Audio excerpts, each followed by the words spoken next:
Prince Harry has come under fire for being out of touch after claiming that job resignations accelerated by the COVID-19 pandemic aren't all bad and should even be celebrated.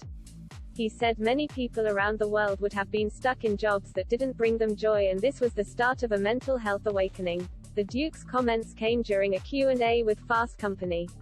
He spoke in his role of Chief Impact Officer with Silicon Valley startup BetterUp.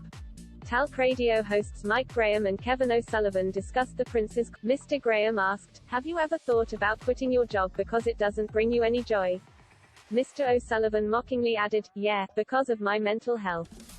"It would be all right if you had 30 million in the bank," Mr. Graham added. Mr. O'Sullivan said, "It's Prince Harry telling everyone that actually quitting a job could be a good thing.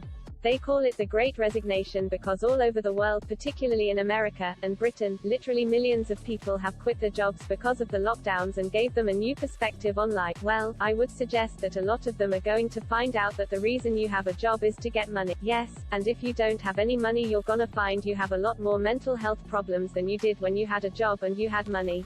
So thank you very much for your vital intervention, Your Royal Highness, but shuts your privileged trap." "What the hell is he talking about?" Mr. Graham said, "I know that. I mean, this is just it's so illustrative isn't it? Of how out of touch these characters are, you know, they fly around in private jets. They don't know what it's like to actually queue up to get on a plane like everybody else does. They don't have any idea what it's like to wait at the end of a phone line for somebody to answer the phone because they've got other people that do that sort of thing for them. They don't have to go to the supermarket, buy a load of shopping and walk back to. They've got slaves to do all that. They should go and quit their jobs, then you'd have to do it all yourself." However, the Duke was also defended for his sensible approach to the mental health debate, with Dr. Shola Mos-Shogbamimu insisting wealth should not preclude the Duke from speaking out. She said, "Let us understand what we are seeing here. British media suffered a humiliating defeat at the hands of Meghan Markle. And what you're seeing here is more angst against Harry and Meghan, definitely targeted against Meghan through Harry.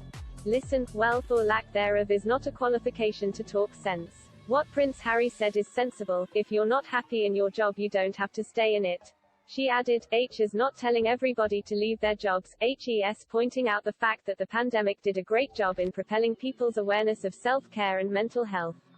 And people have become much more stronger in making decisions like, this isn't helping me anymore, or this job doesn't work for me, I'm going to leave. After all, when celebrities like now Neil Saka and Simone Biles, you know, they made a decision not to play or not to take part in the competition. They were being celebrated.